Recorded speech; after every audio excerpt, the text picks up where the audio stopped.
जी part 2 start हो गया है। तो भाई हमने बात ये की अभी तक कि जॉइंट प्रोडक्ट्स क्या हैं, कि एक कॉमन प्रोडक्शन प्रोसेस से एक से ज़्यादा प्रोडक्ट्स बनकर निकलती हैं और साथ में कभी कभी कुछ बाय प्रोडक्ट्स भी निकल आती हैं। दो तरह के सवाल इस जॉइंट प्रोडक्ट की कॉस्टिंग के अंदर हो सकते हैं। जॉइंट प्रोडक्ट को फर्दर प्रोसेस करें या ना करें, ये हम डिसीजन मेकिंग में सीख चुके हैं। इस वक्त लड़ाई किस पे है? जॉइंट प्रोडक्ट जो होगी उसकी प्रॉफिट स्टेटमेंट जो है वो प्रोडक्ट वाइज बनवा ली जाएगी। अब इसके अंदर आपको मार्जिनल अब्जॉर्प्शन दोनों ही यूज़ कर सकते हैं, लेकिन सबसे बड़ा मसला क्या आता है? सबसे पहले तो जॉइंट प्रोडक्शन कॉस्ट तो हो।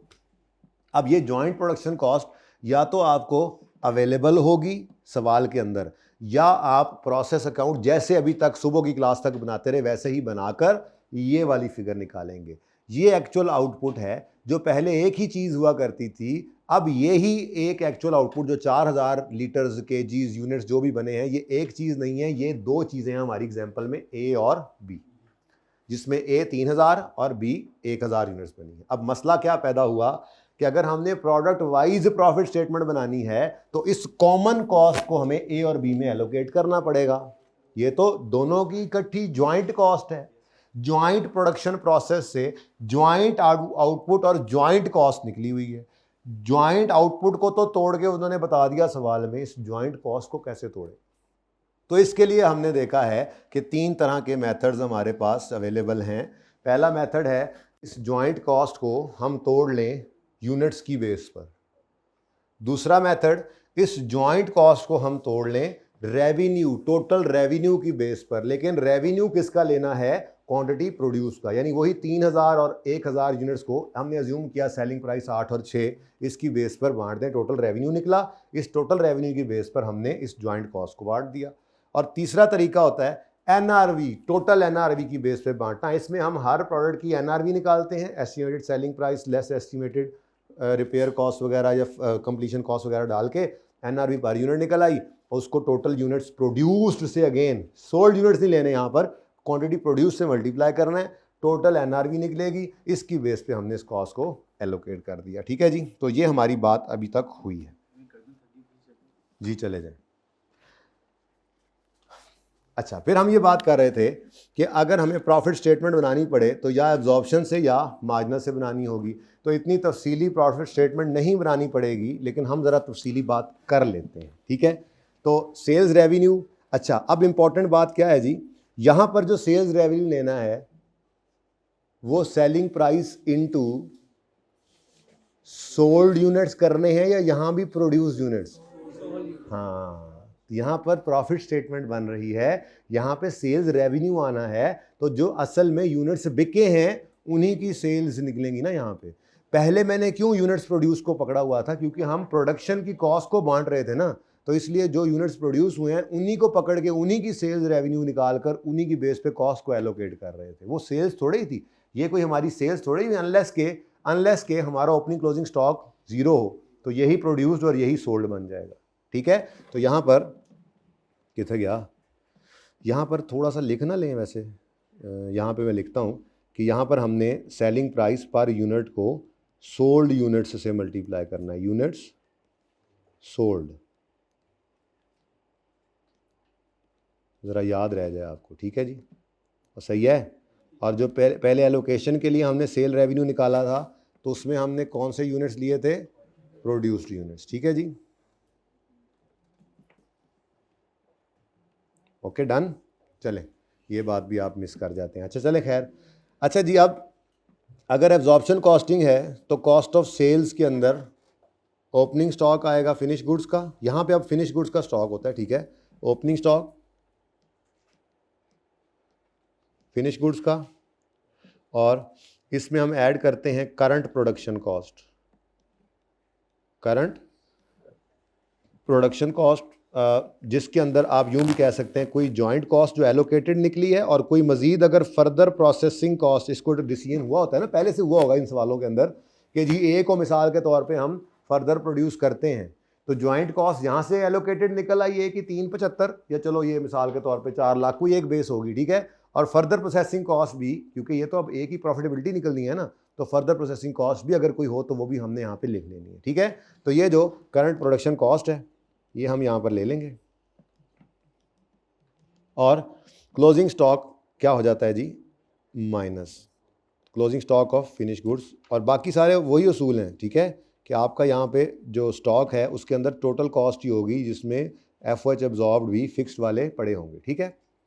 यहाँ से आपके पास कॉस्ट ऑफ सेल्स की फिगर आएगी, ये डिब्बे का टोटल है, ठीक है, और जब इसको आप माइनस कर देंगे तो वहाँ पे आपसे यहाँ पे आपके पास ग्रॉस प्रॉफिट आ जाएगा। टोटल भी साथ साथ ही चलाई जाओ, मतलब टोटल भी अगर वो कह दे तो ठीक है, वरना जांदी करना, टोटल भी साथ साथ निकल सकता है, ठीक है। अगर वो सिर्फ प्रोडक्ट वाइज कहेगा तो हम नहीं टोटल बनाएंगे, और अगर वो कह देता है प्रोडक्ट वाइज एंड टोटल दोनों तरह से कह देता है ना, तो वही प्रोडक्ट वाइज को ही आगे टोटल करना है। फ़र्क क्या है? फर्दर प्रोसेसिंग कॉस्ट, इंशाल्लाह जब आएंगे सवाल तो उसमें नज़र आएगी, फिर पता लग जाएगा। फिलहाल तो मैं ज़रा थोड़ा सा बस सिर्फ नक्शा बना रहा हूँ। आज एक छोटू सा सवाल कराना है जो 10 मिनट में, नहीं तो हद 15 मिनट में हो जाएगा, बस उस तक पहुँचने की देर है, उसके बाद छुट्टी। फिर कल आप घर से एक सवाल छोटा सा उसी जैसा करके आएंगे। पहले मैं सवेरे वो सवाल कराऊंगा इंशाल्लाह, उसके बाद फिर मैं थोड़ा सा आगे बढ़ूंगा, तब तक हो सकता है ऑडिट वाले भी पढ़ के आ जाए, ठीक है। ओके, आप लोग भी लेट आएंगे नहीं, वो तो हिम्मत मारेंगे, वो तो हिम्मत करके वो लेक्चर सुनेंगे, आपको भी सुनना पड़ेगा, जाहिर सी बात है, कोई फजूल टाइम तो नहीं लगा सकते, कुछ ना कुछ तो कर ही रहे होंगे उसमें, ठीक है। अच्छा जी, ऑपरेटिंग एक्सपेंसेस फिर माइनस होंगे, जिसमें आपके सेलिंग एक्सपेंसेस होंगे, सेलिंग मार्केटिंग एक्सपेंसेस इधर आ जाते हैं, एडमिन नहीं, फिक्स तो एफ ऊपर चलेगा ना, ये होते ही फिक्स है नॉर्मली, एडमिन एक्सपेंसेस, ठीक है, फिक्स भी हो सकते हैं, वेरिएबल भी हो सकते हैं, कोई बाइफर्केशन नहीं है, ये सारे के सारे इधर ही पड़े हैं। सेलिंग वेरिएबल हो या फिक्स्ड हो इधर ही आएंगे। एडमिन होते नहीं है वेरिएबल, अगर लेट से हैं भी तो वो हो या फिक्स्ड हो इधर ही आएंगे, ठीक है। असल तो लड़ाई होती है फिक्स्ड एफ की, वेरिएबल एफ तो पहले ही कॉस्ट ऑफ सेल में होते थे, इस मेथड में फिक्स्ड एफ भी ऊपर ही पड़े हैं, जीपी से ऊपर। दिखाऊं फॉर्मेट कहते हो, एब्जॉर्ब्ड एफ ठीक है ना, वहीं पे पड़े हुए हैं। अच्छा, अगले में समझ आ जाएगी। तो selling expenses, admin expenses, profit. Selling expenses हर एक के अपने अपने होंगे, एडमिन एक्सपेंसेस और प्रॉफिट, टोटल अगर कहे तो वो भी कर देंगे। ये प्रॉफिट स्टेटमेंट है, इतनी तफसील से भी नहीं होनी, मैं बता रहा हूँ, भी सवाल देखेंगे आपको लगेगा पता। और अगर मार्जिनल कॉस्टिंग के अंदर यही बना रहे होंगे प्रॉफिट स्टेटमेंट, तो वेरिएबल कॉस्ट ऑफ सेल आनी है, जिसमें आपकी variable cost of finish goods आएगी, ओपनिंग फिनिश गुड्स, वो एक ही बार लिखना, मैं टाइम दे दूंगा, फिलहाल सिर्फ पूरा फ्लो ना टूटने दो, एक ऑब्जॉर्प्शन का समझाया ना, साथ ही मार्जिनल का देख लें आप, ठीक है। Variable cost of opening finish goods, इसमें आप प्लस करेंगे variable cost of variable production cost, ठीक है। उसी तरह से आपकी यहाँ पर भी जॉइंट और further processing cost, FPC further, JPC joint product cost, FPC further processing cost. किसी को फर्दर प्रोसेस ना कर रहे हो तो उसकी फर्दर प्रोसेसिंग कॉस्ट नहीं आएगी। हम स्प्लिट ऑफ पॉइंट पे कुछ चीज़ों को बेच देते हैं, डिसीजन मेकिंग में देख कर आए थे, 4 प्रोडक्ट्स बन रही हैं जी, एक को आप फर्दर प्रोसेस कर लें, 3 को ऐसे ही बेच दें, याद आ रहा है। तो जिनको ऐसे ही बेच देंगे उनकी फर्दर प्रोसेसिंग कॉस्ट नहीं आएगी इस प्रॉफिट स्टेटमेंट में, और जिनको फर्दर प्रोसेस करके बेचेंगे उनकी सेल प्राइस भी वो महंगी वाली होगी इस प्रॉफिट स्टेटमेंट में, और उनकी कॉस्ट भी थोड़ी सी ज़्यादा ही होगी, जाहिर है। या प्रॉफिट स्टेटमेंट आ गई, डिसीजन मेकिंग हो चुकी है, हम फर्दर प्रोसेसिंग कर रहे हैं, उसको करके महंगा बेच रहे हैं, और महंगा बनाने में भी सारे खर्चा महंगा बना भी रहे हैं, प्रॉफिट स्टेटमेंट में पहुंच गए। तो ये लिंक्स ऐसे बने होते हैं चीज़ों के, कोई चीज़ कहाँ पड़ी थी लेकिन अब वो आके जुड़ रही है, जो बीच में एक मिसिंग एलिमेंट था, जाहिर है उसका मौका आना था, तो मौका फिर ही जाके समझ आनी थी। अच्छा, लेस करेंगे इसमें से, मैं variable cost of closing stock इसलिए लिख रहा हूँ कि आपको याद रहे कि यहाँ पर फिनिश गुड्स के स्टॉक की जो निकलती थी ना वैल्यू, ये यहाँ पर चूंकि फिक्स्ड एफएच भी एब्जॉर्ब्ड ऐड हो जाते थे, तो यहाँ पर जो प्रोडक्शन कॉस्ट होती थी वो टोटल प्रोडक्शन कॉस्ट होती थी, closing finish goods total production cost से पड़ी होती थी। जबकि यहाँ पर देखो तो यहाँ किधर गया, अच्छा ये साथ ही है, सॉरी, यहाँ पर प्रोडक्शन कॉस्ट टोटल वाली किसके लिए लेते थे हम कहते थे जी इस प्रोडक्शन कॉस्ट को जब पकड़ेंगे और यूनिट से डिवाइड करेंगे तो जो पर यूनिट कॉस्ट आएगी वो फुल प्रोडक्ट कॉस्ट होगी। लेकिन जब इस कॉस्ट को पकड़कर डिवाइड करेंगे, ये इकट्ठा बना हुआ, ठीक है ना, इसको डिवाइड करेंगे तो इसके अंदर चूंकि ऊपर फिक्स्ड एफओएच की कॉस्ट एडेड नहीं है, तो ये सिर्फ वेरिएबल कॉस्ट पे पड़ा होता है, वो क्लोजिंग स्टॉक हो गया, ओपनिंग स्टॉक हो गया, इस मेथड के अंदर। याद आ रहा है कुछ थोड़ा चले, तो वेरिएबल प्रोडक्शन कॉस्ट, खैर जी ये लें जी, ये कॉस्ट आई, ये कॉस्ट आई, ये कॉस्ट आई। कितनी जल्दी जल्दी सवाल होता जा रहा है ना। अभी प्रॉफिट स्टेटमेंट 1 मिनट में बन रही है। वेरिएबल कॉस्ट ऑफ सेल आ गई, डिब्बे का इसको माइनस करो। उसके बाद वेरिएबल ऑपरेटिंग कॉस्ट भी ऊपर आ जाती थी, याद है। और यहां से हम निकालते थे, देखो 1 मिनट में सवाल हो गया। सेल में से, ओह सेल तो लिखी नहीं, 1 मिनट, प्रॉफिट कैसे निकला यार जी। सेल में से कॉस्ट ऑफ सेल वेरिएबल और वेरिएबल सेलिंग एक्सपेंसेस माइनस की, वेरिएबल ऑपरेटिंग कॉस्ट माइनस की और कंट्रीब्यूशन पे आ गए। माइनस करते होते थे हम, अब फिक्स्ड एफओएच भी इधर आ रहे होते थे, याद है, फिक्स्ड एफओएच कॉस्ट। लेकिन वेरिएबल ऑपरेटिंग तो ऊपर चले गए हैं ना, ठीक है। तो वेरिएबल सेलिंग वगैरह इधर फिक्स्ड सेलिंग, उसी तरह से मैं लिखता हूँ फिक्स्ड सेलिंग एंड मार्केटिंग, ये ऐसे इसके साथ जोड़ रहा हूँ। इधर सेलिंग एंड मार्केटिंग इकट्ठे आ गए थे, यहाँ पे वेरिएबल ऊपर चले जाते थे, फिक्स यहाँ पे। कुछ याद आ रहा है थोड़ा थोड़ा, ये इसलिए ज़रा रिवाइज करा रहा हूँ। अच्छा, और उसके बाद फिक्स्ड एडमिन एक्सपेंसेस, ओके। लो जी माइनस माइनस माइनस करो जी फटाफट, लो जी प्रॉफिट आ गया, सुभान अल्लाह, कोई देर लगी। ये कैलकुलेटर मेरा चल रहा है, देखो ये आंसर है। टोटल भी कर देता हूँ, चलो याद करोगे, ये लो और ये लो और ये लो, ये लॉस आ गया था, सॉरी जी। तो ये जनाब आप तसल्ली से प्रॉफिट स्टेटमेंट्स को नोट करना चाहें नोट करें। आपको मैं 1 मिनट देता हूं, कोई क्वेश्चन है तो वो भी पूछ सकते हैं। आप उधर ही नजर रखें भाई, मेरी तरफ क्यों आ रहे थे, कीजिएगा सबर, वो बाद में करते हैं फुल। फिलहाल इसको देखने दे, स्टेप्स रिवाइज करें जरा दिमाग में। सबसे पहली चीज जो रिक्वायर्ड होती है वो है ज्वाइंट प्रोडक्शन कॉस्ट, गिवन होगी या प्रोसेस अकाउंट बनाकर निकालेंगे। सेकंड स्टेप, अब उस मुसीबत अगली क्या पड़ गई, ज्वाइंट प्रोडक्शन की कॉस्ट है तो उसको एलोकेट करना है हर प्रोडक्ट को on the basis of units भी कर सकते हैं, सेल्स वैल्यू भी कर सकते हैं और एनआरवी भी। सवाल बताएगा क्या करना है, ठीक है। तीनों मेथड्स देख लिए। जब ये एलोकेशन हो जाएगी तो तीसरा स्टेप हुआ करेगा प्रॉफिट स्टेटमेंट बनाना। एब्जॉर्प्शन से या मार्जिनल से बनानी पड़ सकती है, बना लेंगे, ठीक है। ये जी आपका जॉइंट एंड बाय प्रोडक्ट। अब एक छोटी सी बात और रहती है, उसके बाद हम सवाल करने के काबिल हो जाएंगे इंशाल्लाह।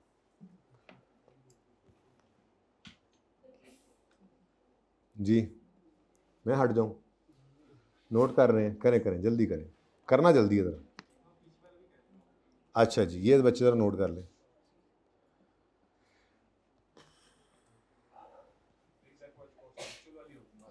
जी।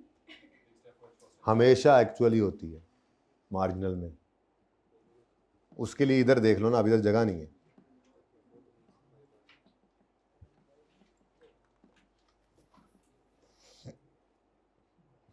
जगह तो है, कुछ नियत भी नहीं, ठीक है, पता है आप।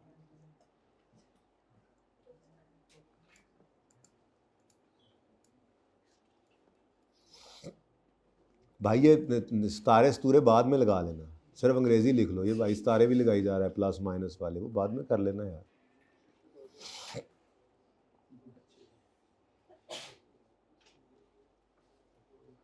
कैसा लग रहा है फिर नया टॉपिक शुरू करके, आज एंजॉय कर रहे हैं ना।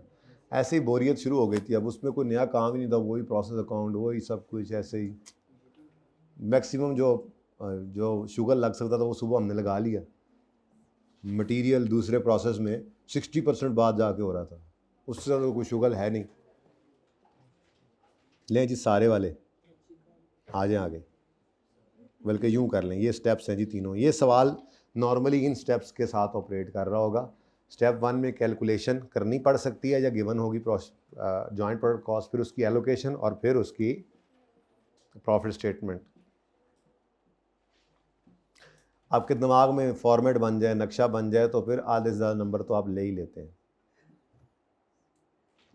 इसमें सारी चीज़ें सही नहीं हुआ करेंगी अल्हम्दुलिल्लाह आपकी जब इधर आएंगे, लेकिन आपकी सेल प्राइस सही हो जाया करेगी, एनआरवी में कोई एक चीज़ सही एक चीज़ को गलत हो जाया करेगी, लेकिन ये सारी लड़ाई करते करते आप 70% मार्क्स ले जाएंगे।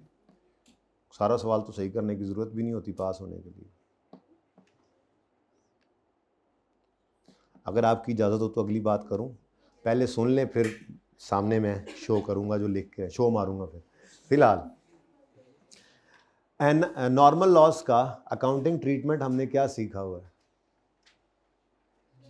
कि आप प्रोसेस अकाउंट की क्रेडिट साइड पे उसे लिख लेते हैं स्क्रैप वैल्यू पर। सेम ट्रीटमेंट कहकर आई कैप जो करवाता है, जो सबसे मशहूर है, जो साइलेंस के केस में भी यही करना है, या कहता भी है तो यही कहता है, दूसरे किसी तरफ गया कभी नहीं। लेकिन जो दूसरे ऑप्शंस हैं मैं लिख सारे रहा हूं, लेकिन जो यूज़ होता है वो बिल्कुल वही है जैसे नॉर्मल लॉस के साथ हम ट्रीटमेंट करते हैं, बिल्कुल वैसे ही। नॉर्मल लॉस भी पढ़ा होगा भाई साहब, नॉर्मल लॉस भी पढ़ा होगा, और बाय प्रोडक्ट भी उसी तरह से उसके नीचे अगली लाइन में बाय प्रोडक्ट आ जाएगी। नॉर्मल लॉस स्क्रैप पे रिकॉर्ड होता है, बाय प्रोडक्ट सेल वैल्यू पे रिकॉर्ड होता है क्रेडिट साइड के ऊपर। यानी उसी तरह से उसकी कॉस्ट भी इधर आने नहीं देंगे, बल्कि वो भी नॉर्मल लॉस की तरह से 100% ट्रीट हो जाएगा, 100% नॉर्मल लॉस की तरह से। तो ये जनाब आपके सामने पर्दा उठने लगा है, इसके नीचे क्या लिखा हुआ है, आपने जॉइंट कॉस्ट्स को, जैसे आप पहले नॉर्मल लॉस को कोई कॉस्ट एलोकेट नहीं करते थे, बल्कि नॉर्मल लॉस के यूनिट्स कम करके उल्टा नॉर्मल लॉस की कॉस्ट भी गुड यूनिट्स को जा रही होती थी, यहाँ पर आप जॉइंट कॉस्ट को बाय प्रोडक्ट को एलोकेट नहीं करेंगे। क्या करना है, सेम ट्रीटमेंट जो सबसे ज़्यादा मशहूर है वो क्या है, similar to normal loss accounting treatment क्या है, सेल रेवेन्यू, यहाँ पर स्क्रैप वैल्यू नहीं ना होती, थोड़ा सा ज़्यादा पैसे होते हैं, ठीक है। तो sale revenue of byproducts is credit to process account, reduction in production cost. ये रिडक्शन दे जाएगा प्रोडक्शन कॉस्ट के अंदर ना थोड़ी सी, ठीक है, क्योंकि इसका रेवेन्यू उस तरफ पड़ जाएगा। खैर चले, ये साइलेंस के केस में भी ऐसे ही करना है, छोड़ें इसको, सादा बात। जैसे फिलहाल पहला दिन है ना, जैसे नॉर्मल लॉस के साथ करते थे बिल्कुल वैसे ही आपने बाय प्रोडक्ट के साथ करना है। क्रेडिट साइड के ऊपर उनके यूनिट्स लिखने हैं, वो स्क्रैप वैल्यू पर रुपीज़ में आता था, ये अपनी सेल वैल्यू पर रुपीज़ में आ जाएगा। इससे ज़्यादा फिलहाल आज ना सोचें, पहला दिन है, क्या कुछ सोचेंगे। लेकिन इसके दो मेथड्स और भी हैं। कुछ लोग कहते हैं कि sale revenue of byproduct को अदर इनकम में ले जाओ, मेन इनकम नहीं है, अदर इनकम है, उधर ले जाओ। कुछ लोग कहते हैं कि sale revenue of byproduct को ऐड कर दो sale revenue of main product में, अदर इनकम में नहीं, सेल रेवेन्यू में ले जाओ। लेकिन तीसरा स्कूल ऑफ थॉट क्या कहता है कि जी आप इसको बिल्कुल वैसे ही जैसे नॉर्मल लॉस को ट्रीट करते थे ना, आप इसको वो क्रेडिट साइड के ऊपर ही लिख लें। इसके रेवेन्यू से, इसके बाय प्रोडक्ट के रेवेन्यू से असल में क्या होता है, आपकी प्रोडक्शन कॉस्ट थोड़ी सी कम हो जाती है। तो ये भी कोई इतना बल्कि ज़्यादा अच्छा ट्रीटमेंट ही यही है कि आप असल में तो जो काम कर रहे हैं आपका फोकस उसी पे है, उसी की सेल्स, उसी की कॉस्ट ऑफ सेल्स। तो जो बाय प्रोडक्ट बनती है वो बेसिकली इसी प्रोडक्शन प्रोसेस का हिस्सा है, ये तो बननी ही बननी है। अब इसके ऊपर भी तो कॉस्ट तो लग गई ना, मटेरियल तो लगा हुआ था, कन्वर्जन तो लगी हुई थी। तो अब क्या करें, इसका रेवेन्यू बुक करने की बजाय, इस P&L के अंदर बुक करने की बजाय इसको प्रोसेस अकाउंट की क्रेडिट साइड पे लिख दें। ये प्रोसेस कॉस्ट को, जो प्रोडक्शन कॉस्ट है उसी को थोड़ा सा कम कर देगा। आप दूसरी तरफ रेवेन्यू रिकॉर्ड करें, उसकी बजाय आप इस कॉस्ट को यहाँ पे कम कर लें। ये तीनों ट्रीटमेंट्स अवेलेबल, अलाउड अल्टरनेटिव्स हैं, लेकिन नॉर्मली कॉस्ट अकाउंटेंट्स इसको पसंद करते हैं।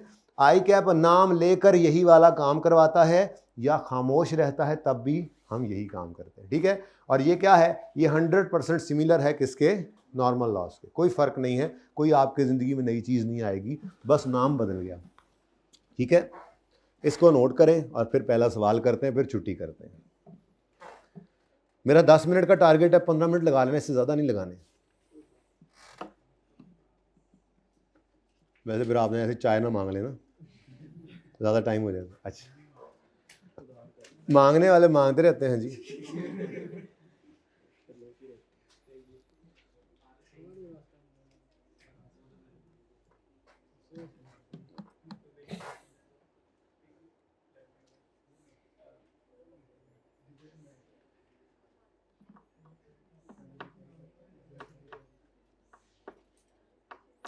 देखे ना, नॉर्मल लॉस की कॉस्ट हम कहते थे कि जी वो नॉर्मल लॉस की कॉस्ट जो है वो गुड यूनिट्स को चार्ज हो जाती है, तो उसका स्क्रैप भी उन्हीं गुड यूनिट्स की कॉस्ट को थोड़ा सा कम करता था।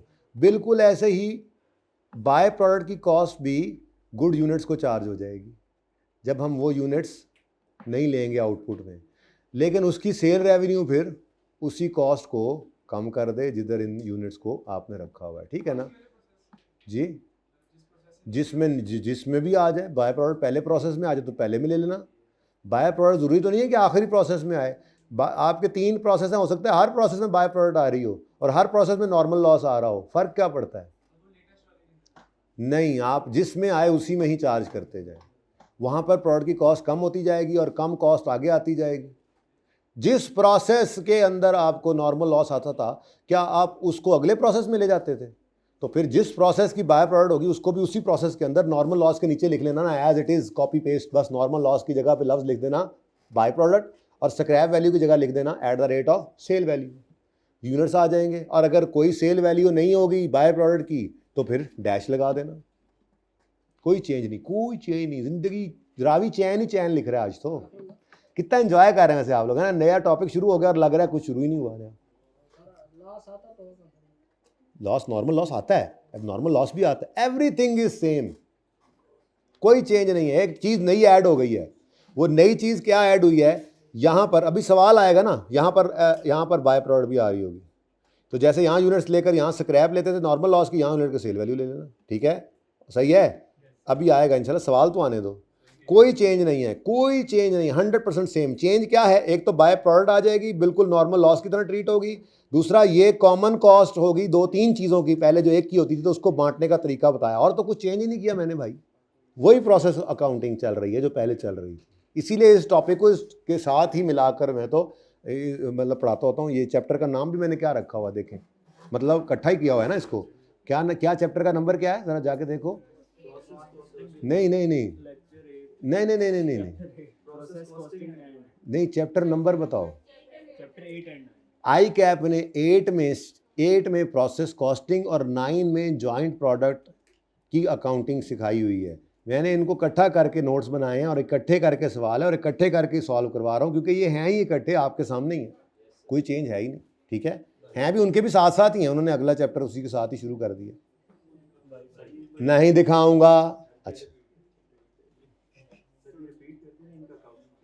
नहीं, पढ़ लो, तो सवाल है तो पूछ लो भाई। ये चाहिए एंड वाला या प्रॉफिट स्टेटमेंट भी बन रही है तुम्हारी? हाँ, ये पढ़ो और मुझसे पूछो।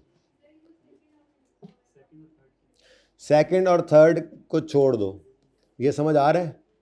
फिलहाल ये बेटा सिंपल सी बात है कि आपकी जो बाय प्रोडक्ट बनी है ना, उस बाय प्रोडक्ट का रेवेन्यू जो है वो आप प्रोसेस अकाउंट में ना लिखो। उसकी कॉस्ट तो गुड यूनिट्स को चार्ज हो ही गई है, उसका सेल रेवेन्यू या अदर इनकम में ले जाओ, या उसका सेल रेवेन्यू या उसका रेवेन्यू जो है वो असल रेवेन्यू के अंदर ऐड करके शो कर दो। या तीसरा ऑप्शन देखो ना, ऑप्शन क्या है, आपका ये बाय प्रोडक्ट बिकना है तो उसको एज एन इनकम रिकॉर्ड करना है या as a reduction of cost. अगर आप उसको सेल रेवेन्यू में या अदर इनकम में ले जाते हैं तो वो एज एन इनकम रिकॉर्ड हुआ, और अगर आपने उसको प्रोसेस अकाउंट में इस जगह पर लिख दिया तो इस जगह पे लिखने का मतलब क्या है, वो आपकी प्रोडक्शन कॉस्ट को कम कर देगा, ये मतलब है।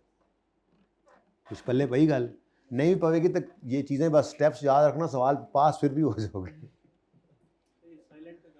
साइलेंट हो तो यही वाला अप्लाई करना है। ये मैंने वैसे लिख दिया था कि निशानी रहे, अब आपको पूरी बात लिख देता हूँ, ठीक है? In case of silence use this method, use this treatment. अब ठीक है, वो मैं लिख लाया था ना कि ये बताऊंगा बच्चों को, फिर बता दिया, आपने कहा लिख भी दो। हाँ, सवाल कर लो। हैं बाय प्रोडक्ट के यूनिट्स, नॉर्मल लॉस के यूनिट्स एक्चुअल आउटपुट के यूनिट से माइनस होते हैं अगर वर्क इन प्रोसेस ना हो तब। तो अगर वर्क इन प्रोसेस ना हो तो फिर हो जाएंगे सेम 100 कोई चेंज है ही नहीं ज़िंदगी के अंदर आपकी। मैं यही तो समझाना चाह रहा हूँ आपको। जस्ट नॉर्मल लॉस का नाम बदल कर, मतलब वो भी होगा, उसके साथ ही एक और नाम की चीज़ आ गई, वो स्क्रैप पे नहीं, वो इसी तो कह रहा हूँ कि ये वाला फिलहाल इसी उसको सोचो ही ना, इसी की बात करो। ये नॉर्मल लॉस का ट्रीटमेंट जैसा है वैसे इसका ट्रीटमेंट। ज़िंदगी आसान है, मज़े ही मज़े हैं।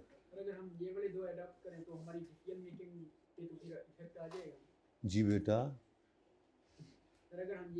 डिसीजन मेकिंग कहाँ है? डिसीजन मेकिंग करके आप आगे निकल चुके हैं, अब आप फर्दर प्रोसेस जिसको करना है उसको फर्दर प्रोसेस कर रहे होंगे। बाय प्रोडक्ट की कॉस्ट आप किसी एक जगह चार्ज करते हैं, डिसीजन मेकिंग करते हुए आपने उस वक्त ले लिया होगा उसकी बाय प्रोडक्ट की कॉस्ट को भी, सेलिंग प्राइस वगैरह कोई डिसीजन हो चुका है, ठीक है? वो अलग चीज़ है, ये अलग चीज़। यहाँ पर जो डिसीजन है वो आपको बता देगा। अब अगली बात आपको प्रॉफिट स्टेटमेंट कैलकुलेट करनी पड़ेगी, ठीक है, करेंगे सवालों में, टेंशन मत करो। ट्रांसफर एक्चुअल आउटपुट जब दूसरे प्रोसेस में हम करेंगे तो ये जो कॉमन वाली है ये यही करेंगे। जी बिल्कुल, अभी ये सवाल में कर लेते हैं।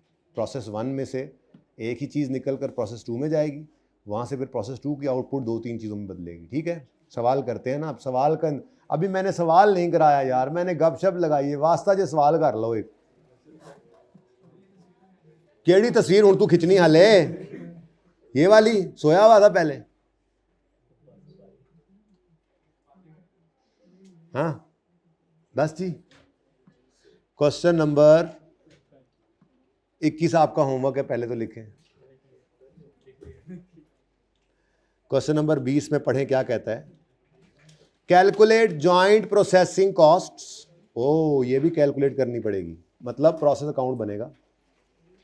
And apportion them between DL and DL1 and DL2, ये दो हमारी जॉइंट प्रोडक्ट्स हैं ऑन द बेसिस ऑफ। अब सवाल पढ़ोगे तो पता लगेगा ना कैसे सवाल आता है, पीछे ही आप पिटाई करी जा रहे हैं मेरी। ये थोड़ा पुराना है सवाल थोड़ा सा, लेकिन ये कि बुनियादी सवाल आपको पता जरा पुराने ही होते हैं, फिर आहिस्ता आहिस्ता हम छोड़ते तो हम कुछ भी नहीं है। अब इसलिए तो 1-2 सवाल छुपा के रखे हुए हैं कि चलो यार कोई एंड पे जाके बंदा रिवीजन में कोई माड़ा लगता है बंदा की कराए जी। AC को क्या करना है जी, कुछ कर दें, AC को कर दें। अच्छा जी, अब दूसरा क्या है। अच्छा ये तो आपने क्या कर दिया, कैलकुलेट की पहले जॉइंट, वही स्टेप 1 आ गया। उसके बाद उसकी एलोकेशन करनी है आपने on the basis of sale value, ये दूसरा स्टेप आ गया। तीसरा स्टेप, ये पूरा सवाल ही 3 स्टेप्स में था, सुभान अल्लाह। प्रिपेयर समरी ट्रेडिंग अकाउंट, छोटा सा एक आपका ट्रेडिंग अकाउंट बनेगा for the month showing net profit of each product. Okay, सवाल पढ़ते हैं जी। सवाल में क्या कहता है। Broadway Manufacturing Limited produces 2 products DL1 and DL2। अच्छा जी, the production involves 2 processes 1 and 2।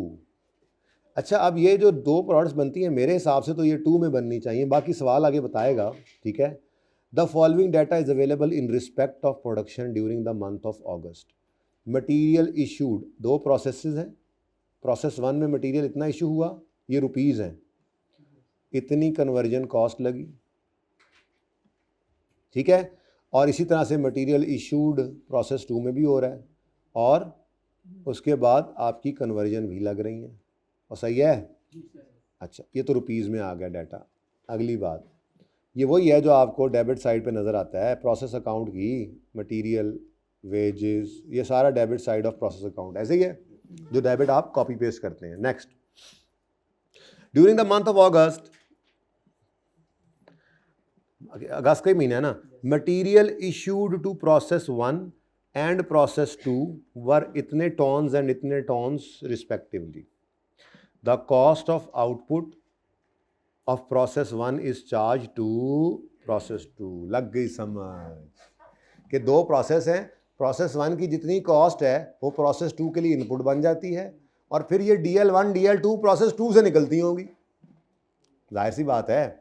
Incidental to production ओला है, एक नहीं आज यक न शुद्ध, पहले दिन ही पहले सवाल में 2 शुद्ध। 2 by products PT1 and PT2 are generated in the first process and treated as उल। यानी बाय प्रोडक्ट कहाँ पे आ रही है, प्रोसेस 1 में, प्रोसेस 2 में कोई नहीं है। सुभान अल्लाह, कुछ भी हो सकता है, आपने क्या करना है, जैसे जहाँ पे आ जाए नॉर्मल लॉस के ट्रीट कर देना, मसला क्या है, ठीक है। अच्छा आगे क्या डाटा गिवन है जी, आगे कहता है following additional information available, sales tons में और रुपीज़ में, DL1 DL2, इसका क्या करेंगे। वो जो उसने सेल वैल्यू की बेस पे प्रोडक्शन कॉस्ट जो है वो अपनी जॉइंट कॉस्ट एलोकेट करवानी है, ये ऐसे ही तो निकालेंगे, दिस इंटू दिस इंटू, या सेल वैल्यू ही गिवन है, वो तो टन्स हैं और ये वैल्यू टोटल में गिवन है ना, तो इस वैल्यू की बेस के ऊपर आप पर यूनिट तो नहीं ना दी हुई कि हमने टोटल करनी है, ठीक है। ओए PT1 PT2 इसकी रुपीस का क्या करें, ये प्रोसेस 1 के अकाउंट में जहां पे ये आई हैं वहां पे आपने क्रेडिट साइड पे जैसे नॉर्मल लॉस को शो करते थे, ये इसकी सेल वैल्यू है, स्क्रैप वैल्यू कह लो, वैसे सेल वैल्यू। अब यूनिट्स भी गिवन है, ये टॉन्स बन रहे हैं, 1000 टॉन्स बन रहे हैं DL1 DL2 के, एक कॉस्ट निकलेगी। अब इन 1000 टॉन्स में 900 टॉन्स DL2 है और 100 टॉन जो है वो DL1 है, तो जॉइंट कॉस्ट को एलोकेट करना पड़ेगा, on the basis of sale revenue करेंगे। समझ आ रही है कुछ कुछ सवाल की? करेंगे तो ज़्यादा चीज़ समझ आएगी। सवाल तो निहायत से भी ज़रा ज़्यादा सिंपल है क्योंकि पहला सवाल है ना, ठीक है, इब्तिदाई इश्क है ना। आगे कहता है जी, a shortfall occurs in process 2 due to evaporation. इसको बेच लेंगे बुखारात को। बुखारात पकड़ रहे फिर बेच रहे हैं जी। नहीं सर, हमने ऊपर वो लगा लेना है पाइप और उसको इकट्ठा कर लेना है, चल गैस नहीं है ना जी। Which is considered as normal loss, there was no opening on closing stock. चलो जी, इसका मतलब ये हुआ कि प्रोडक्शन क्वांटिटी और सेल क्वांटिटी बराबर होगी और आपकी टेंशन कोई नहीं है। आप गलती से भी अगर सेल यूनिट्स ले गए, सेल रेवेन्यू, वो सेल रेवेन्यू वैसे भी आपको निकाल के उसने दिया हुआ है, तो मतलब आसानियाँ ही आसानियाँ हैं इस सवाल में तो, ठीक है। इतनी आसानियाँ कि मैं आपको क्या बताऊँ। मेरे ख्याल में तो ना ही बताऊँ, मेरे ख्याल में तो प्रोसेस अकाउंट बना लेते हैं, ठीक है जी। इधर देखो प्रोसेस अकाउंट अब दिमाग के अंदर पहले बनाएं। इनपुट डेबिट साइड पर ये आ गए, आउटपुट के अंदर आपने PT1 PT2 को लिखना है नॉर्मल लॉस की जगह पे। कहीं पे लिखा हुआ है कि प्रोसेस 1 में कोई नॉर्मल लॉस आता है? नहीं ना लिखा हुआ तो नहीं आता, बेहतरीन। वर्क इन प्रोसेस है नहीं। सर ये कैसा सवाल है? ये बेसिक सवाल है, ठीक है ना। आज के दिन की मुनासबत से शाम को देखते हुए यही किया जा सकता था, और फिर नहीं आप यकीन माने ये बुनियाद है, इसी के ऊपर आहिस्ता आहिस्ता आपको वो स्लो पॉइजन दिया जाएगा इंशाल्लाह, और आपकी फिर इस टॉपिक की भी मौत वाक़ई हो जाएगी इंशाल्लाह 2 से 3 दिन में। ओके, अच्छा जी, तो ये सारा कुछ डेबिट लिखकर क्रेडिट साइड पर इनका रेवेन्यू डाल देंगे, यूनिट्स भी डाल देंगे, और एक्चुअल आउटपुट सारे का सारा वो क्या कहता है, the cost of output of process 1 is charge to process 2। यानी इसका जो एक्चुअल आउटपुट होगा वो सारे के सारे टॉन्स कहाँ चले जाएंगे, प्रोसेस 2 के अंदर एज एन इनपुट। तो 2 प्रोसेस अकाउंट बन रहे हैं जी, दोनों बनाने पड़ेंगे। क्वेश्चन नंबर बताओ जरा मुझे, 20।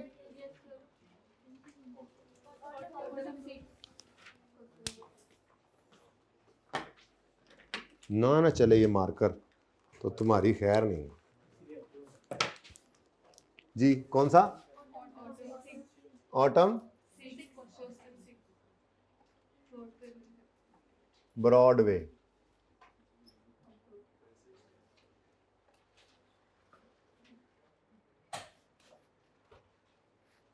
टॉन्स में बनना है, टॉन्स में। प्रोसेस P1 का अकाउंट, वर्क इन प्रोसेस 1 का account ji. Tons rupees in 1000 है नहीं, तो तुसी भी रहन दो फिर जी। बेटा कोई opening closing work in process आज के सवाल में नहीं है, ऐसे नहीं मैं कह रहा 5 मिनट का सवाल है, ठीक है। लें जी, इनपुट करें। इनपुट 3 लाख नहीं, नीचे इनपुट 1250 टन है, इनपुट 1250 टन है, इनकी कॉस्ट 375, फिर ये अगली दोनों कॉस्ट इसी तरह से आ गई, ठीक है। तो इनपुट जो किया आपने, मटेरियल कितना है जी? नहीं, टन्स 1250 टॉन्स हैं और 3,75,000 टोटल कॉस्ट आ गई इसकी। उसके बाद नेक्स्ट क्या है? डायरेक्ट वेजेस और डायरेक्ट एक्सपेंसेस। एक पहले सवाल में याद है डायरेक्ट एक्सपेंसेस भी आए थे जी, कितना? 1,50,000 और डायरेक्ट एक्सपेंसेस पूरा 1 लाख। उसके बाद आप कर लिया करते थे यहां पर टोटल 1250। अच्छा लॉसेज हैं ही कोई नहीं, लेकिन फिर भी ये कॉस्ट 6,25,000। अभी भी आपने पता है डबल अंडरलाइन नहीं करना है, अब नॉर्मल गेन वैसे है कोई नहीं, कुछ है ही नहीं, पहले प्रोसेस में कोई चक्कर ही नहीं है, ज़िंदगी आसान है, नॉर्मल लॉस वगैरह भी कोई नहीं है, ठीक है जी। और बाय प्रोडक्ट बनी है, बाय प्रोडक्ट, लेकिन एक नहीं है आज, पहला ही दिन 2 आ गई। कौन कौन सी जी? PT1 और PT2 जी। बताएं कितने टॉन्स हैं? ये देखें, वो कहता है जी कि इस प्रोसेस के अंदर जो है वो इंसिडेंटल दो बाय प्रोडक्ट्स PT1 PT2 बनती हैं पहले प्रोसेस में, और उनको ट्रीट करना है एज अ क्रेडिट टू, ऐसे सवाल के अंदर वो बताएगा आपको, और चुप भी होगा तो हमने यही करना, ठीक है। और मैंने नहीं देखा कभी दूसरे 2 ट्रीटमेंट उसने करवाए हों, बहरहाल वो अवेलेबल ट्रीटमेंट्स तो हैं, ठीक है। ट्रीटमेंट यही करेंगे, ठीक है। खामोश हो तो भी यही करेंगे, वैसे वो खामोश नहीं रहता, वो ये बात कह देता है सवाल में, ठीक है। तो PT1 PT2 के कितने सेल हुए, जब कोई स्टॉक नहीं है तो यही प्रोड्यूस और यही सेल है ना, जिंदगी आसान है। एक मुश्किल ये डाल सकता था कि आपको ओपनिंग क्लोजिंग स्टॉक दे देता, अब अगर ये सेल यूनिट्स थे या टन्स थे तो फिर आपको एडजस्टमेंट करके प्रोडक्शन वाले निकालने पड़ते, लेकिन पहला सवाल जिंदगी आसान, ठीक है। तो ये आपके 200 और 50, 200 टन्स और 50 टन्स। अब इनकी आगे स्क्रैप वैल्यू नहीं, सेल वैल्यू है, लेकिन गिवन है ना 10,000 और 2500, कोई फर्क नहीं है, ठीक है जी। अच्छा, उसके बाद मजे की बात, पहला सवाल जिंदगी का ऐसा ही होता है ना, सर भी ना पहले सही ऐसे जरा है जी कुंडी डालते हैं उसमें, सर ने जो है वो फंसाया होता है, वो थोड़ा सा गुंडोया सा, जब हम फंस जाते हैं उसके बाद फिर मुश्किल मुश्किल सवाल होमवर्क में दे देते हैं, हाँ ठीक है, हाँ ऐसे ही है, फिर मैं करवाता तो हूँ नहीं, है ना। पेपर में आप लोगों ने तो करने हैं सवाल, इसीलिए आप लोगों को रोजाना ही आप लोगों का पेपर होता है, रोजाना ही, यहाँ तक कि ICAP में जाके आपके लिए रूटीन का काम होगा। अच्छा, होमवर्क में भी ऐसे ही होता था, चलो शुरू कर दो, क्योंकि अगले दिन वो सही भी साबित होता था। ये कॉन्फिडेंस लेके आप CMA के पेपर में जाते हैं तभी पास होते हैं, ठीक है जी। तो अब क्या है जी, कोई नॉर्मल लॉस, कोई अब नॉर्मल लॉस, कोई वर्क इन प्रोसेस, तो फिर सारे का सारा आउटपुट, तो एक्चुअल आउटपुट, लेकिन ये क्या होगा जी, ट्रांसफर हो जाएगा टू प्रोसेस 2। उसने यही तो कहा है, बैलेंसिंग निकालना है। ये कितने यूनिट्स हैं, ये 1250 है ना, इसमें से ऊपर वाले 250 निकालें, 1000, एक्चुअल आउटपुट आ गया 1000, और इसकी कॉस्ट भी बैलेंसिंग निकालें, जिंदगी आसान है, कौन मुसीबत में पड़े अब जी, ये भी बैलेंसिंग 6, इतना आसान कि मैं आपको क्या बताऊं। प्रोसेस 2,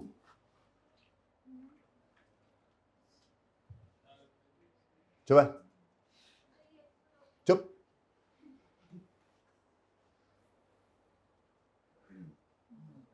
कांड पीछे ना बोलिया करो, हाथ से ना बोलिया करो।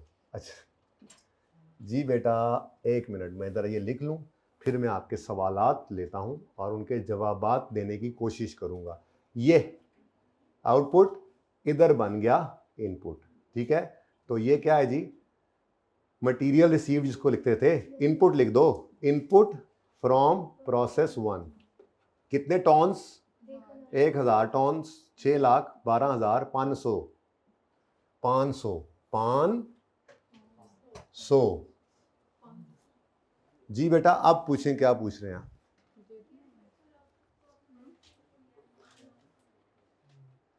क्या इसको क्या किया मैंने बेटा, सवाल में कहीं है नहीं ना नॉर्मल लॉस अब नॉर्मल लॉस, तो खुद से कैसे अज्यूम कर लें, मतलब ये हम अज्यूम कर लें कि एक यूनिट भी एक्चुअल आउटपुट नहीं बना, सारा ही अब नॉर्मल लॉस हो गया, नहीं ना। तो नॉर्मल अजम्पशन क्या है, अगर सवाल में नॉर्मल अब नॉर्मल लॉसेस नहीं है तो इसका मतलब ये बाय प्रोडक्ट बनती है, उसने बोला है, उसने वैसे ये बात बोली भी है।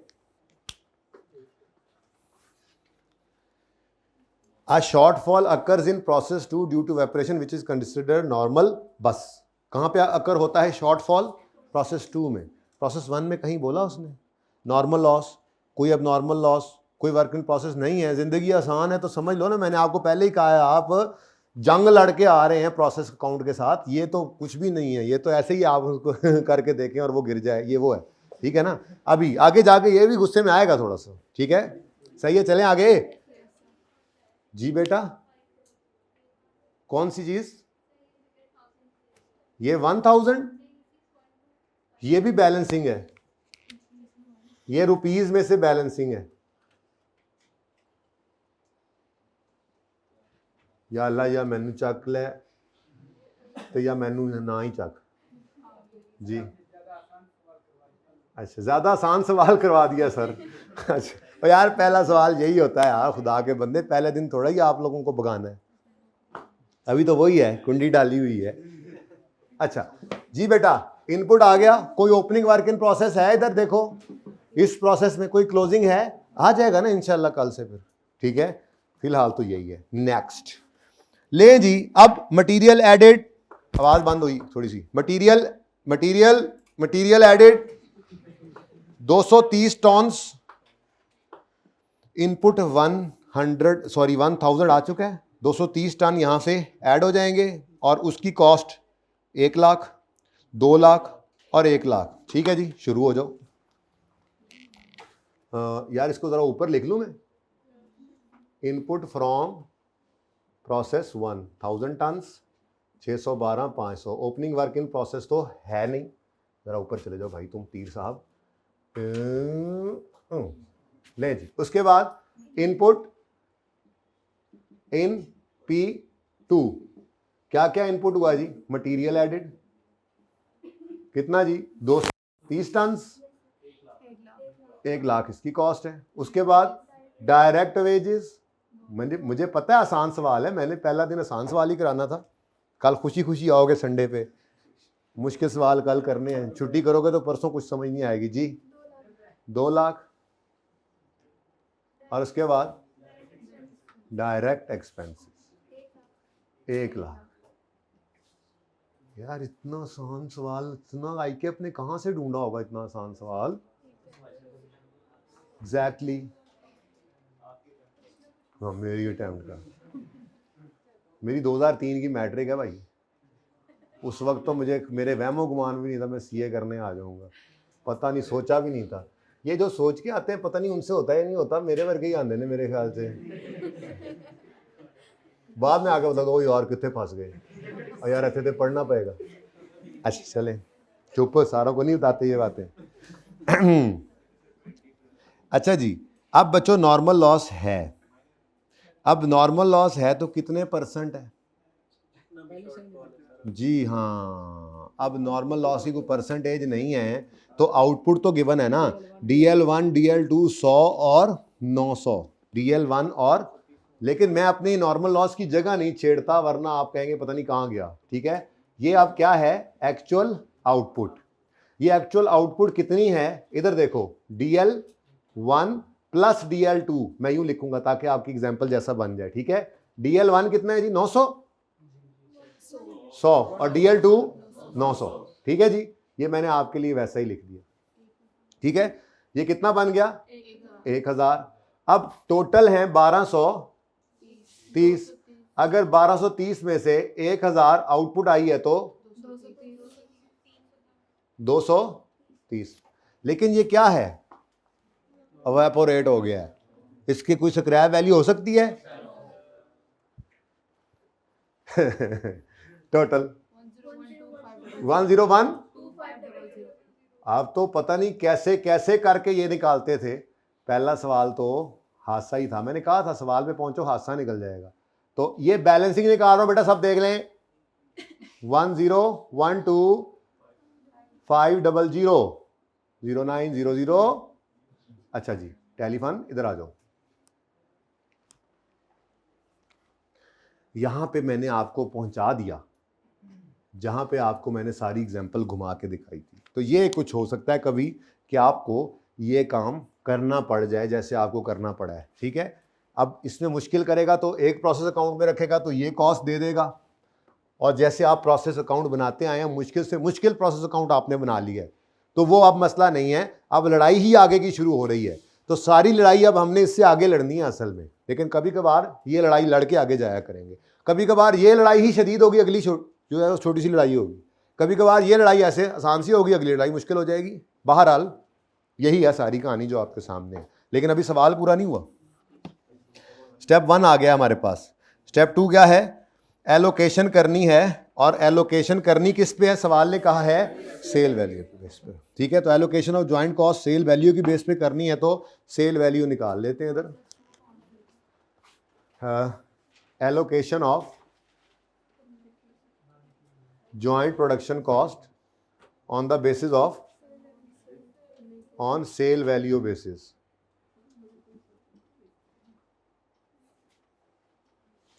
कौन कौन सी प्रोडक्ट्स हैं? DL1 DL2 DL1 DL2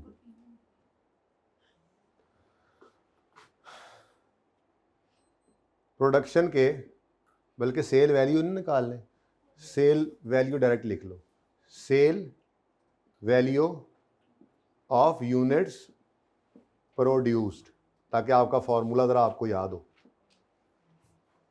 ठीक है, तो DL1 की अगर बात करें तो कितने यूनिट्स हैं और क्या पर यूनिट से, ओ यार सच्ची वो तो बिल्कुल ही सीधा गिवन, अल्लाह सुभान अल्लाह। DL1 600 700, 600-700 की गल है जी, 600-700। ठीक है, और DL2 भी गिवन है, यूनिट्स के साथ मल्टीप्लाई नहीं करना पड़ा, टोटल रेवेन्यू गिवन है, इधर देखो ये रुपीज, सेल्स इतने यूनिट्स इतने टन इतने रुपीज, ये टोटल है, पर यूनिट नहीं है। ठीक है, 1203,500 1203, लेकिन आपको पता है ये भी आपको करना ही पड़ेगा टोटल जी। 1804200।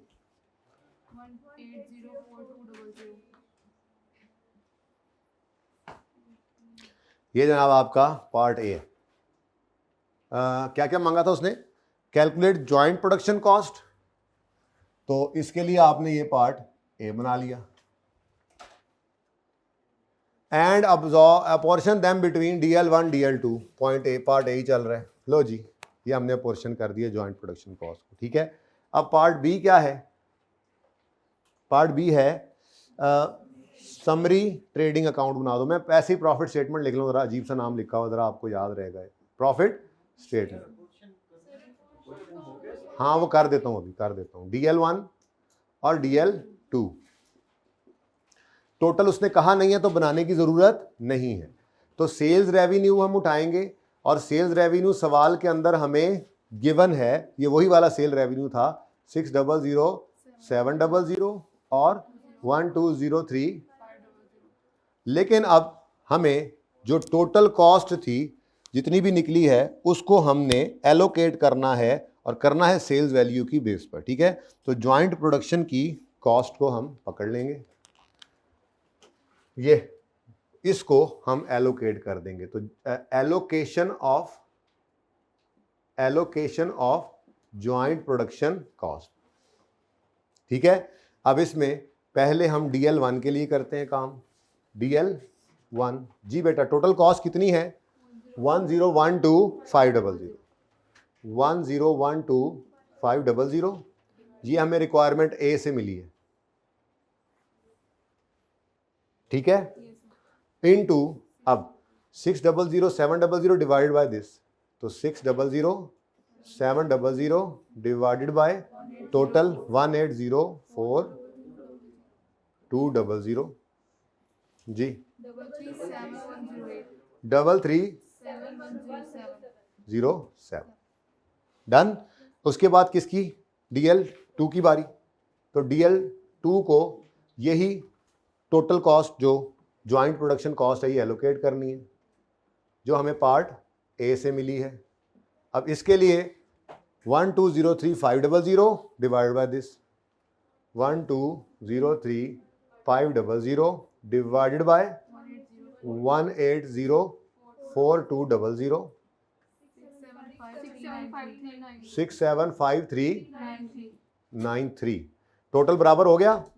बैलेंसिंग भी निकाल सकते हैं, पर्चे के लिए मशवरा है, अभी तो सिखा रहा हूं ना, जरा प्रैक्टिस करवा रहा हूं। पर्चे में क्या करना था, पर्चे में ये निकल आई, टोटल कितनी है, टोटल 1012500 है ना, तो इसमें से इसको माइनस करो, ये बैलेंसिंग निकालो। पर्चे के लिए ये टिप है, एक निकल आई है तो दूसरी, ये देखो क्या बोला मैंने, टोटल कॉस्ट निकली हुई है, DL1 की निकाल ली एलोकेटेड कॉस्ट, तो फिर इसको बैलेंसिंग निकाल लो ना, दो ही तो हैं।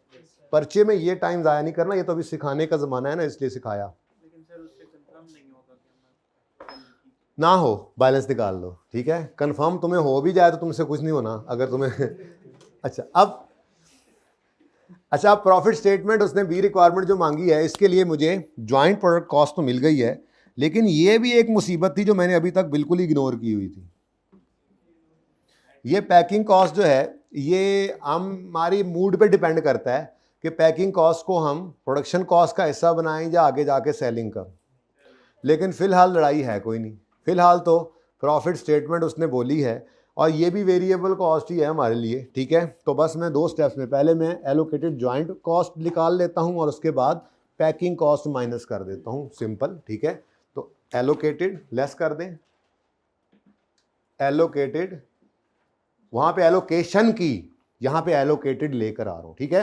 तो एलोकेटेड जॉइंट प्रोडक्ट कॉस्ट, ये रिक्वायरमेंट ए ही थी ना वो भी, ठीक है जी। 337,107 और नेक्स्ट है 675,393 और उसके बाद लेस कर दें हम इसमें से पैकिंग कॉस्ट, और वो भी टोटल गिवन है, ये भी पर यूनिट गिवन हो सकती है, ठीक है। तो देखेंगे अगले सवालों में, फिलहाल तो बिल्कुल बुनियादी सवाल था। तो 20,070, 100, तो 20,070 और 100,350। जी बच्चों, प्रॉफिट बता दो। 243, 427757। लें जी, आपका प्रॉफिट, प्रोडक्ट वाइज प्रॉफिट आ रहा। वैसे उसने टोटल मांगा नहीं है, देख लें ज़रा ध्यान से, नेट प्रॉफिट या लॉस आ गया ना, प्रॉफिट आ गया। वो कहता है prepare summary trading account for the month showing net profit of each product. तो जब वो सिर्फ net profit of each product कह रहा है तो मेरे ख्याल में टाइम ज़ाया नहीं करना चाहिए हमें, तो ये नेट प्रॉफिट है, ठीक है। यहाँ पे लॉस भी आ सकता है कल को, नेट प्रॉफिट या लॉस, माना हमारा दोनों प्रोडक्ट्स का क्या है, प्रॉफिट, लेकिन किसी का लॉस भी आ सकता है। टोटल अगर वो मांगता तो करना तो कुछ भी नहीं था, सिर्फ टोटल्स ही करने थे, लेकिन मुझे ज़रूरत नहीं है, उसने टोटल का कहा नहीं है, तो मैं इस तरफ नहीं जाना चाह रहा, ठीक है। अब अगला सवाल मैंने पढ़ा छड़ा कोई नहीं, अल्लाह मालिक है, अल्लाह के हवाले, आप जाने और आपका काम, सिर्फ इससे एक अगला सवाल कर लीजिएगा और क्लास को सिर्फ रिवाइज़ कीजिएगा जो नोट्स आपने बनाए हैं। कल इंशाअल्लाह 12 बजे हमारी क्लास होगी स्टार्ट।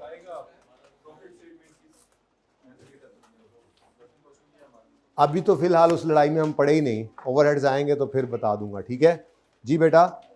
अभी सिर्फ डायरेक्ट एक्सपेंसेस लिए हुए थे, ठीक है जी। कल इंशाल्लाह हमारी संडे हमारा ऑन है और अभी तक के प्लान के मुताबिक हमारी 12 से 1:20 और उसके बाद 1:50 से 4 बजे तक, कितने बजे तक, 3:30 बजे तक क्लास होगी, ठीक है। ये कोई 1 घंटा 20 मिनट, 1 घंटा 30 मिनट की 2 क्लासेस हैं, ठीक है।